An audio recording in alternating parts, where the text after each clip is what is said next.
शन्नो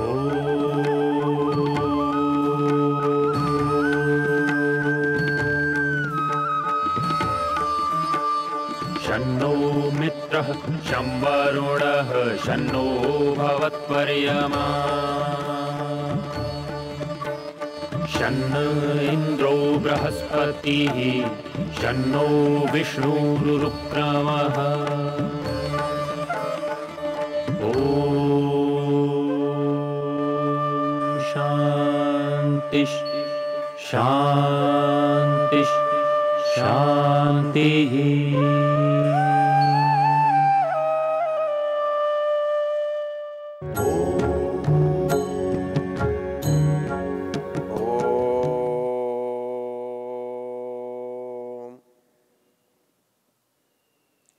हम यजुर्वेद के 32वें अध्याय के एक मंत्र की चर्चा कर रहे हैं। मंत्र है न तस्य प्रतिमा अस्ति यस्य नाम महद्यश। इस मंत्र का ऋषि स्वयंभू ब्रह्म है और इसका देवता परमात्मा है। इस मंत्र में दो बातें कही हैं। पहली बात तो कही है न तस्य प्रतिमा अस्ति, उसका कोई प्रतिमान नहीं है, उसकी कोई तुलना नहीं है, उसकी कोई आकृति नहीं है, उसका कोई परिमाण नहीं है। फिर उसको जानते कैसे हैं?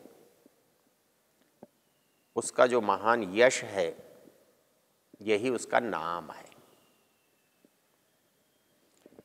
तो हम सामान्य जीवन में किसी व्यक्ति का जो परिचय क्षेत्र है, विस्तार है, उसके नाम से होता है। यदि हमारा नाम बहुत लोग जानते हैं तो निश्चित रूप से हम लोक परिचित होंगे। हमारा नाम यदि अच्छे कामों से जुड़ा हुआ है तो हम उसे यशस्वी कहेंगे।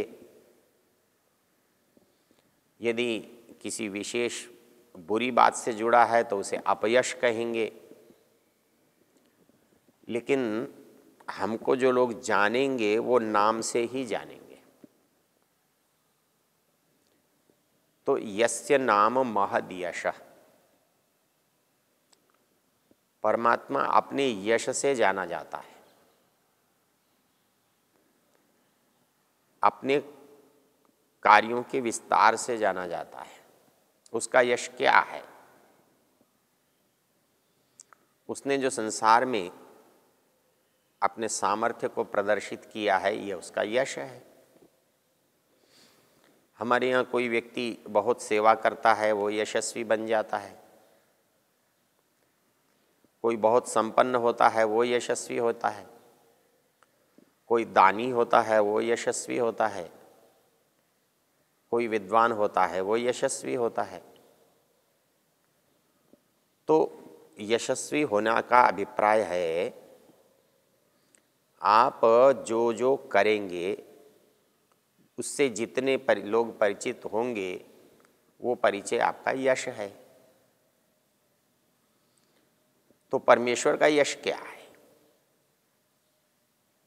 परमेश्वर का यश जो है उसकी रचना है, उसका ज्ञान विज्ञान है, उसकी व्यवस्था है और इन्हीं से उसको हम जानते और पहचानते हैं। यही उसका नाम है, उसका काम ही उसका यश है। इसके लिए वेद में एक बहुत सुंदर मंत्र आया है। वो कहता है कि यदि आप उसको जानना चाहते हो तो कैसे जानोगे? कहता है बहुत आसान है। जब आप किसी को जानना चाहते हैं तो आप उसके कामों को देख लो, आपको सब कुछ पता लग जाएगा। उसके काम से उसकी योग्यता पता लग जाएगी, उससे काम से व्यवस्था पता लग जाएगी। उसके काम से उसका स्वरूप पता लग जाएगा। तो वेद में एक स्थान पर एक मंत्र आया है, विष्णोः कर्माणि पश्यत। परमेश्वर का एक नाम विष्णु है। विष्णु उसका नाम क्यों है?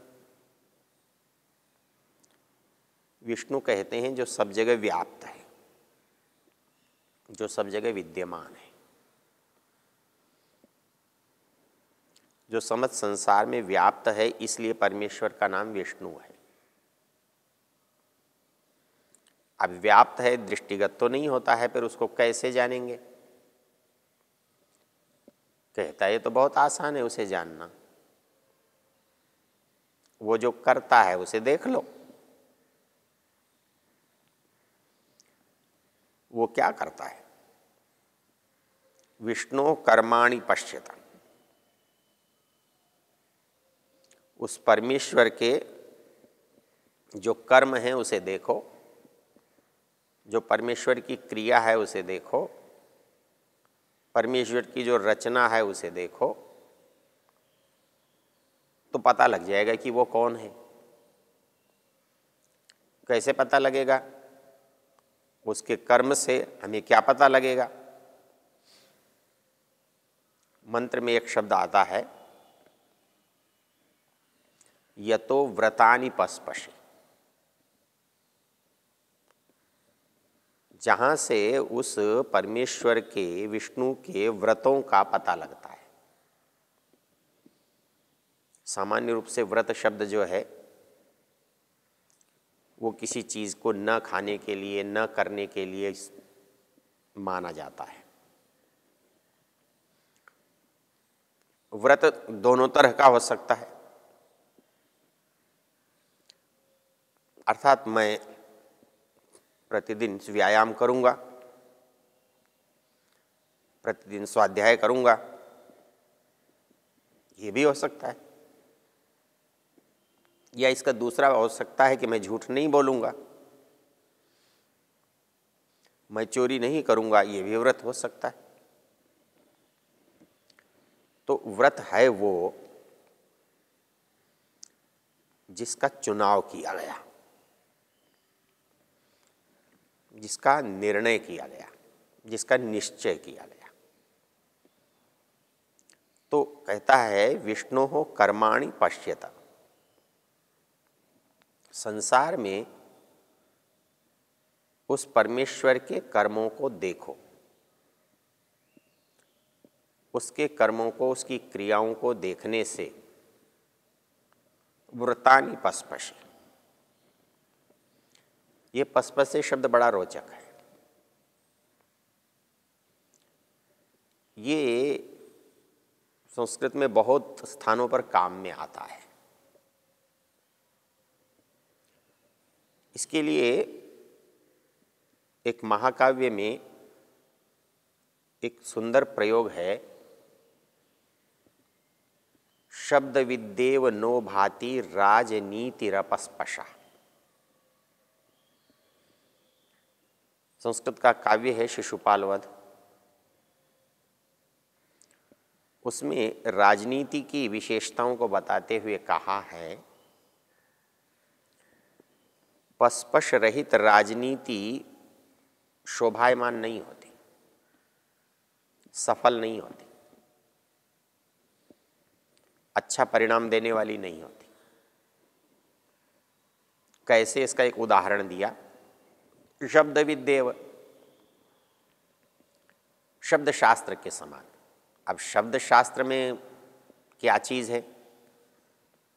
जो लोग प्राचीन व्याकरण से, भाषा से परिचित हैं वो जानते हैं। संस्कृत में एक बड़ा प्रसिद्ध ग्रंथ है व्याकरण का, जिसको पतंजलि ऋषि ने बनाया है और जिसका नाम महाभाष्य है। उसका जो पहला भाग है उसे आह्निक कहते हैं। अन्न दिन को कहते हैं, दिन में बनाया, दिन में पढ़ने लायक एक दिन का पाठ, वो आह्निक कहलाता है। तो उसका जो पहला आह्निक है उसको पस्पशाह्निक कहते हैं। अर्थात सारे ग्रंथ का जो सूत्र रूप में, सार रूप में कथन है वो वहाँ पर है। यदि उसको आपने समझा नहीं, पढ़ा नहीं, जाना नहीं, तो आगे आपकी समझ में नहीं आएगा। तो राजनीति में पसपश क्या होता है? गुप्तचर को कहते हैं, क्योंकि वो शासक की, राजा की, एक प्रशासन करने वाले की आंख होता है। वो छिपी हुई आंख होता है। तो वैसे ही ये कह रहा है कि इस संसार में ईश्वर जो है आपको हर जगह दिखाई दे सकता है, लेकिन कहीं छिपा हुआ है। किसमें छिपा हुआ है? यतो व्रतानि पस्पशे, जो उसके व्रत हैं उन्हीं में छिपा हुआ है। अर्थात व्रत को जान लो, आप उसको जान जाओगे। उसके काम को देख लो, उसे देख लोगे। उसके काम को यदि आप पकड़ सकते हो, उसको पकड़ लोगे। तो यहां पर कहा विष्णु हो कर्माणि पश्यत, उस परमपिता परमेश्वर विष्णु के कर्मों को देखो। यतो व्रतानि पस्पशे, जिसके हर काम में उसके नियम झलक रहे हैं, उसके नियम प्रकाशित हो रहे हैं। उन नियमों से हम उसे समझ सकते हैं, जान सकते हैं, पा सकते हैं। इंद्रस्य युज्य सखा, वो परमेश्वर जो है इस जीवात्मा के सदा साथ रहने वाला मित्र है। युज्य है मतलब जो जुड़ा हुआ है, युक्त हुआ है। उसको उससे कोई अलग नहीं कर सकता है। वो युज्य सखा है। सखा का अर्थ होता है जो समान ख्यान वाला हो, समान विचारों वाला हो, समान भावों वाला हो, जो सदा अनुकूलता की बात करता हो, सही हमारे लिए अनुकूल सोचता हो। तो इस मंत्र में परमेश्वर को सखा कहा है, मित्र कहा है। और कुछ मित्र तो कभी आते हैं, कभी मिलते हैं, कुछ समय के लिए होते हैं, लेकिन जीवात्मा के लिए वह परमात्मा ऐसा मित्र है, युज्य सखा है। वो एक क्षण के लिए भी हमसे पृथक नहीं होता है, वो कभी हमसे अलग नहीं होता है, हमसे दूर नहीं होता है। इसलिए दूर नहीं है और दिखाई नहीं दे रहा है, तो उसके विद्यमान होने का प्रमाण जो उसके कार्य हैं, उसके गुणकर्म स्वभाव हैं, उनको देखने से उसका पता चल जाता है। इसलिए यहाँ एक बात आती है कि उसको जानने के लिए उसके नाम से हमें परिचित होना होगा, और इस नाम से परिचित होते हैं तभी उससे संबंध बनता है, उसका लाभ होता है। योगदर्शनकार ने एक बात कही है, आप उसका नाम जपते रहोगे, बार बार उसका नाम लेते रहोगे, तो आपको क्या लाभ होगा, आपको क्या फायदा होगा? तो वहां उन्होंने कहा ततः प्रत्यक चेतनागमो अंतराया भावश्च। कहता है कि आप यदि लगातार उसको याद करेंगे तो उसके गुण कर्म स्वभाव का लाभ आपको मिलेगा। आप जिसके पास होंगे उसका लाभ तो आपको स्वाभाविक रूप से मिलेगा। आपसे यदि वो किसी अंश में अधिक है तो निश्चित रूप से उस अधिकता का लाभ आपको मिलेगा। जैसे किसी हम धनवान मित्र से यदि मैत्री कर लेते हैं, हमारी मित्रता हो जाती है, तो हमें उसके धनवान होने का लाभ मिलता है। हम किसी ज्ञानवान विद्वान पंडित व्यक्ति से मित्रता करते हैं तो हमें उसके ज्ञान का लाभ मिलता है। तो यदि हम उस परमात्मा से अपनी मित्रता करते हैं, जो मित्रता है, बनी हुई है, उसको यदि जानते हैं, उसको यदि पहचानते हैं, तो उसका लाभ हमें अवश्य होगा। और उसका लाभ कैसे होगा? कहता है ततः प्रत्यक चेतनागमो, वो चैतन्य का स्वरूप है, वो उसके अंदर महत चैतन्य है, वो आनंद रूप है। अर्थात चेतना तो हमारे पास भी है, ज्ञान हमारे पास भी है, लेकिन हमारा ज्ञान सीमित है, परिमित है, थोड़ा है। इसलिए उससे होने वाली जो बात है उतनी ही हो सकती है जितना हमारा ज्ञान है। लेकिन जब हम सर्वज्ञ से जुड़ेंगे तो हमारे पास ज्ञान की कमी नहीं रहेगी। हमें उतना ज्ञान मिलेगा जितना हमारी आवश्यकता है, जितनी हमारी योग्यता है, जितना हमारा सामर्थ्य है। ये बिल्कुल उस तरह से है जैसे हम कुएं पर जाते हैं और पानी लेकर आना चाहते हैं, तो कितना पानी लाएंगे? हम उतना ही ला सकते हैं जितनी हमारी आवश्यकता है, जितनी हमारी पात्रता है। तो हम जब ईश्वर से मिलते हैं या ईश्वर से हमारा संबंध बनता है, तो भले ही वो सर्वज्ञ है, वो संपूर्ण है, वो आनंदमय है, मुझे कितना प्राप्त होगा? जितनी मुझे आवश्यकता है, क्योंकि जब बहुत है तो मैं कितना लूँगा? जितना मैं ले सकता हूँ।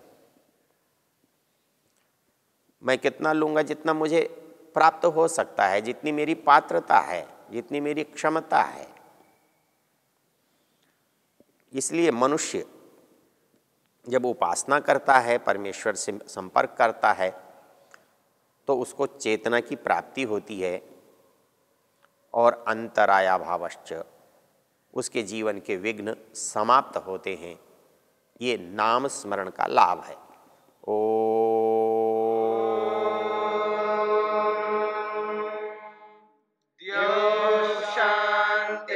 शांतिरंतरिक्षं शांतिर्पृथिवी शांतिरापः शांतिरोषधयः शांतिः वनस्पतयः शांतिर्विश्वे देवा शांतिर्ब्रह्म शांति सर्वं शांति शांतिरेव शांति क्षमा शांतिरेधि। ओम शांति शांति शांति।